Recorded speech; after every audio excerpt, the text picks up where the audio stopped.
Urgent. Setting the scene. Right now, tens of thousands of people are marching through the dark streets of Dhaka with flaming torches. They belong to Bangladesh's Hindu minority, making up about 8% of the country's population. After years of living quietly on the margins, they are taking to the streets in numbers the capital hasn't seen in recent memory.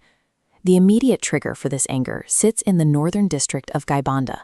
An ambitious 22 crore taka, 81-foot Ram temple project in Palishbari was nearing completion. But local construction crews suddenly halted the work after facing threats of bulldozer attacks from radical Islamist networks. Things quickly escalated from stalled construction to open public provocation. A local mob publicly desecrated an image of the deity, placing a shoe on the picture in broad daylight. Meanwhile, the local police and administration stood by, refusing to intervene or make arrests. This puts the current administration, led by Tariq Rahman, in a difficult political position. A government that promised to protect all citizens is looking paralyzed by local extremist factions. In response, major Hindu organizations have drawn a hard line. They've issued a strict 72-hour ultimatum: arrest the individuals who desecrated the image and allow the temple construction to resume. If the government fails, the protesters say they will launch a coordinated campaign to build a Ram temple in every single one of Bangladesh's 64 districts. While the administration is occupied with these domestic flashpoints, a structural shift in regional trade is approaching its final deadline, one that will challenge Bangladesh's primary source of revenue, just as its internal stability is wavering. Shift your attention to the zero line at the international border in Meherpur. Late at night, the tension here has been mounting. The Border Guard Bangladesh, or BGB, recently made a very public claim. They stated that Indian forces were caught actively trying to push a group of undocumented individuals across the barbed wire into Bangladeshi territory under the cover of darkness. India's response paints a different picture. The Border Security Force says these are undocumented individuals slated for standard legal deportation, but the Bangladeshi government is stalling the citizenship verification process to avoid taking them back. There is a historical rhythm to these skirmishes.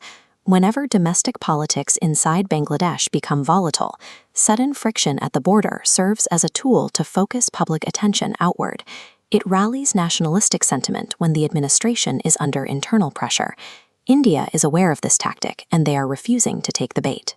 Instead of engaging in a reactive border dispute, New Delhi is focused on a different domain, one where the competition is purely economic.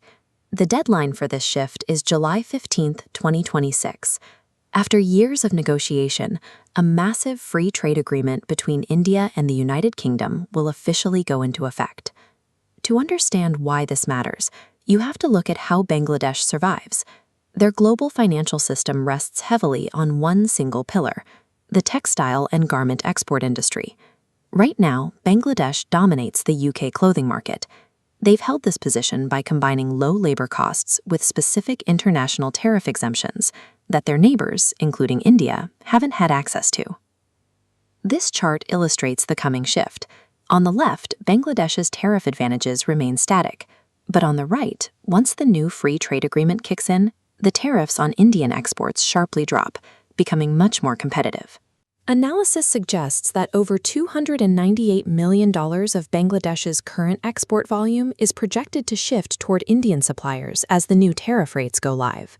While other exporting nations like Vietnam and Thailand will see minor dips in their own trade volume, Bangladesh faces a more significant contraction. Losing even a fraction of their textile dominance is a severe blow to their growth story. This trade deal represents a shift in how regional influence is maintained.